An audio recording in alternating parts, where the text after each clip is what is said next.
देखो माँ, बारात जा रही है। अरे तो इसमें कौन सी नई बात है, बारात तो यहाँ से आती जाती रहती है। काश माँ मेरी भी शादी हो पाती। अरे तू फिक्र मत कर बेटी, मैं तेरी शादी एक इंसान से करा दूंगी। लेकिन ये कैसे हो सकता है माँ, मैं तो एक चुड़ैल हूँ।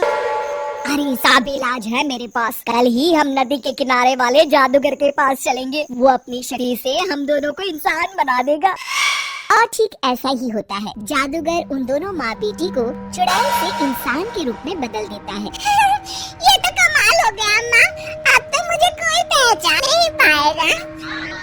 ये बबूती रखो, इसे हर रात खा लेना, वरना सुबह तुम अपने असली रूप में आ जाओगी। जी जी बिल्कुल खा लूंगी।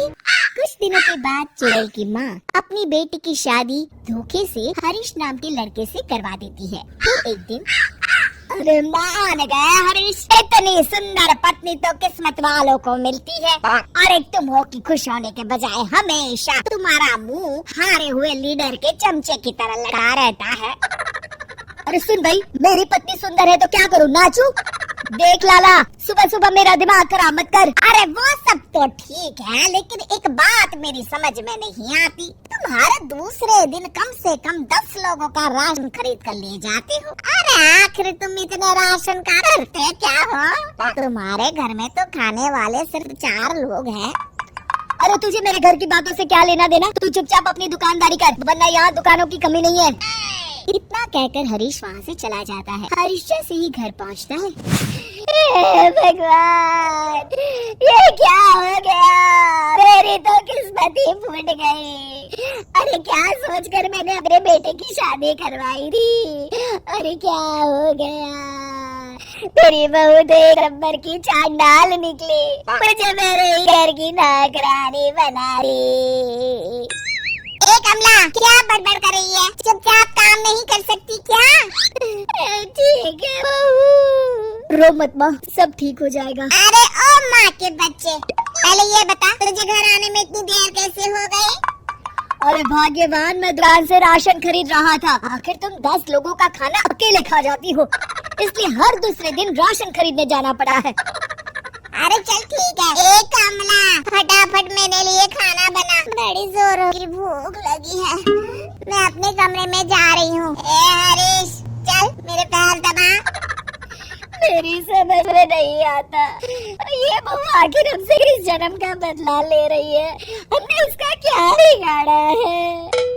अरे नाश पिटी, ये सब तेरी वजह से हुआ है। तुझे ही बड़ी जल्दी थी अपने बेटे की शादी करवाने की। अरे तो इसमें मेरी क्या गलती है जी, जो हर माँ करी है मैंने भी तो वही किया है ना।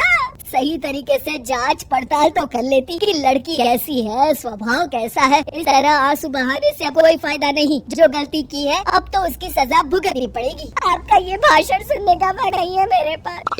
मैं तो चली रसोई घर में खाना बनाने, नहीं तो ये डायन मुझे ही पकाकर खा जाएगी। कमला रसोई घर में चली जाती है। इस तरह हरीश और उसके घर वालों की जिंदगी नरक बन जाती है। कुछ दिन बीत जाते हैं। फिर एक रात, आज तो खाना खा के मजा आ गया। कुछ भी कहो, मेरी बुढ़िया सास खाना एक नंबर का बनाती है। और ये कामचोर हरीश क्या कर रहा है? ए लड़के, ठीक तरह से पैर दबा। मुझे बहुत नींद आ रही है। इस तरह उस रात चुड़ैल जादूगर की दी हुई बबूती खाना भूल जाती है। अगली सुबह अपनी बगल में लेटी चुड़ैल को देखकर हरीश की आंखें फटी की फटी रह जाती है। अरे मर गया रे, ये क्या, ये भाग्यवान तुम तो एक चुड़ैल हो। तूने सही कहा हरीश, चुड़ैल हूँ मैं, चुड़ैल। अरे मर गया रे, अरे बचाओ मुझे। इतना कहकर हरीश घर से बाहर की तरफ भागता है। तभी उसके पड़ोसी भी जाग जाते हैं और सब देखते हैं कि हरीश के पीछे एक चुड़ैल पड़ी है। गौर से देखने पर पता चलता है कि ये तो उसकी पत्नी ही है। सारे गांव वाले मिलकर उस चुड़ैल को मारते मारते एक कुएं की तरफ ले जाते हैं। चुड़ैल गांव वालों से डरती, रोती, बिलखती उस कुएं तक पहुंच जाती है और अनजाने में ही कुएं के अंदर गिर जाती है। गांव वाले फौरन कुएं में कुछ कचरा और डंडिया डालकर उसे भर देते हैं और इस तरह हरीश का अपनी पत्नी यानी कि चुड़ैल से पीछा छूटता है और हरीश और उसके घर वाले चैन की सांस लेते हैं।